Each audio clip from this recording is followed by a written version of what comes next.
story you'll only see here on 12 News. Bullied, belittled, and berated. That's the charge from several former students in the equine science program at Scottsdale Community College. They say by the program director, Pat Evans, who has been on medical leave since late 2014. But before that, a young woman allegedly bullied by Evans, taking her own life. Investigative reporter Wendy Halloran is here with her exclusive investigation. Scottsdale Community College said Evans had the best of intentions for Kendra Parton and that her dialogue with the 20-year-old was, quote, direct, which is in stark contrast to what I've uncovered. It depends how you define direct. Those who've exited the program prefer to call it verbal abuse. Records show Evans just keeps going from school to school, harshly treating young adults she comes into contact with everywhere she goes. Scottsdale Community College didn't look at Evans's background before hiring her. For Kendra Parton's family, the burden of these revelations is far too much to bear. Good job, Missy. Before Kendra Parton committed suicide, she left a paper trail detailing abusive behavior toward her by her instructors, Bar Paynes, but mostly Pat Evans.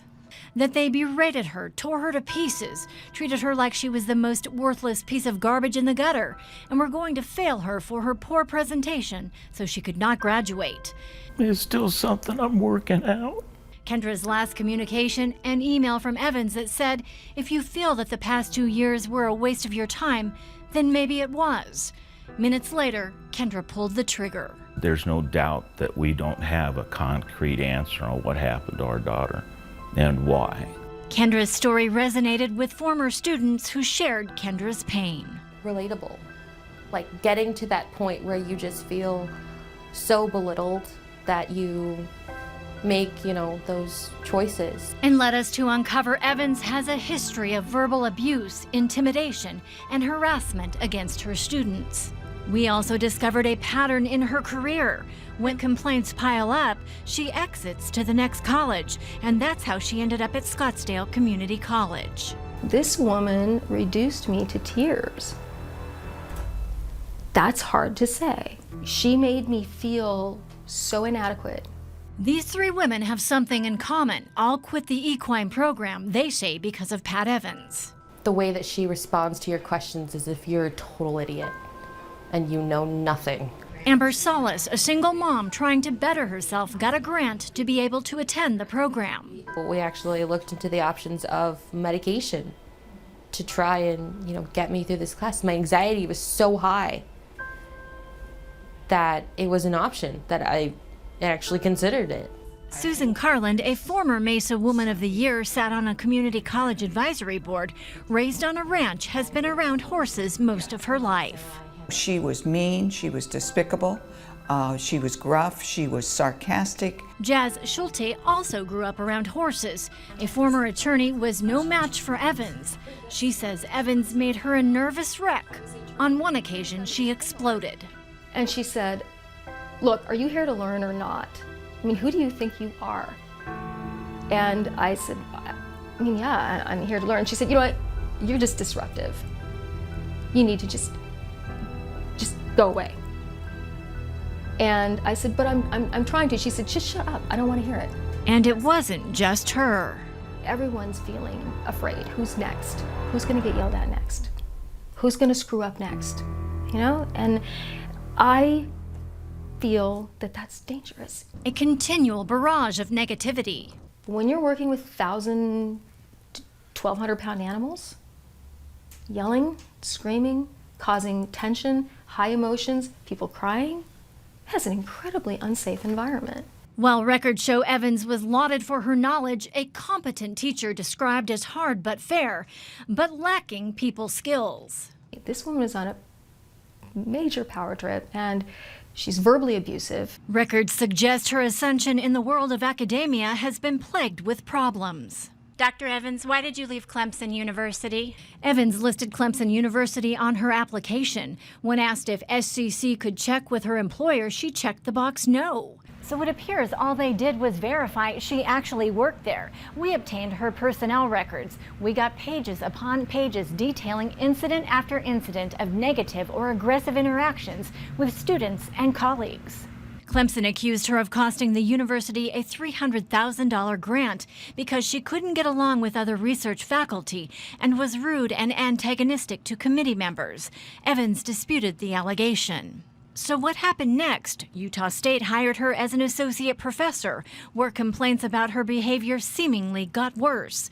Records we obtained showed more than a dozen serious complaints. Dr. Pat Evans talks down to students, and when questions were asked in class, the student was made to feel stupid. One wrote, "There is something inherently wrong with someone who treats people this way when they are hired to work with the public and students."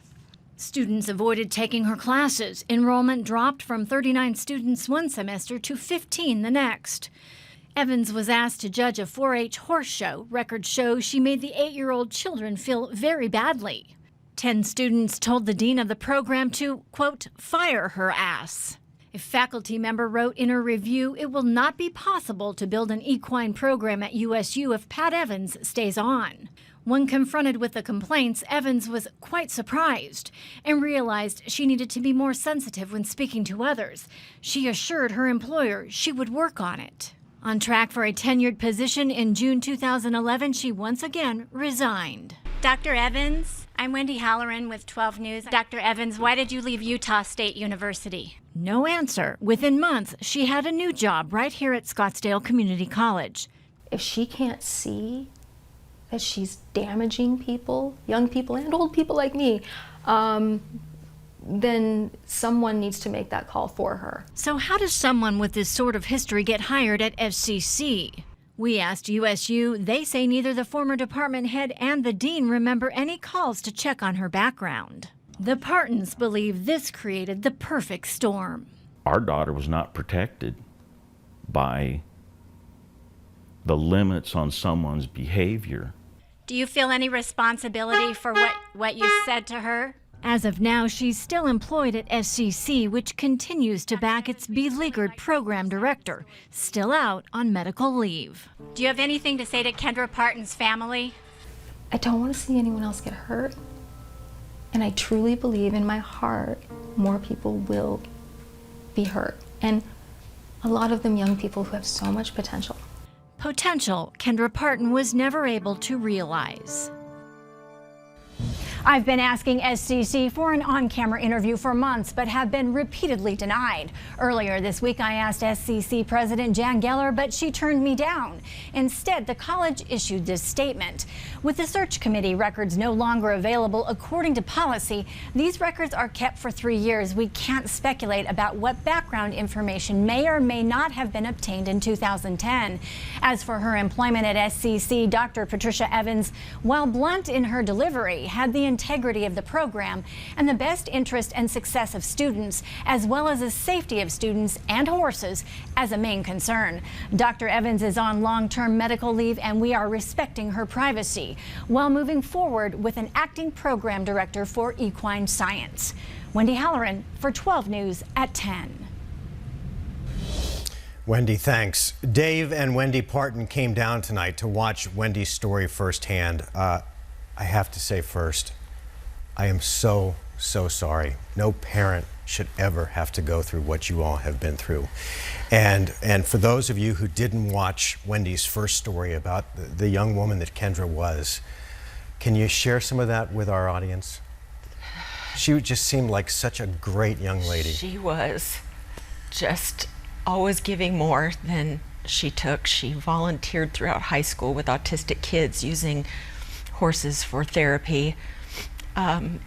Never any problems. She was just a wonderful person and the greatest daughter ever. We see so many red flags now, and I know from talking to you that you feel a sense of guilt over this, and you shouldn't, because you all did everything you could possibly do. But you told me before you came on that in the final few weeks, you wish, because you sensed that something was going on. Seeing the pain she was in every day and experiencing that with her,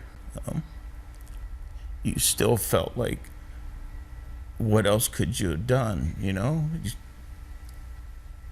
I don't think you could have done anything more. What would justice be in this case? We would like a complete overhaul of the equine science program, only because the students that enroll in that program, their passion is horses, and they deserve nothing less but respect and encouragement and to be treated respectfully at a very minimum, and that's not the case in this program. Hopefully we can prevent this from happening to other families. Well, and thanks to Wendy Halloran, because she's not only given Kendra a voice, but she's given a voice to those past and current and future students to speak up and say that this behavior is not acceptable at any level whatsoever. Thank you both. Thank you. Thank you, Mark.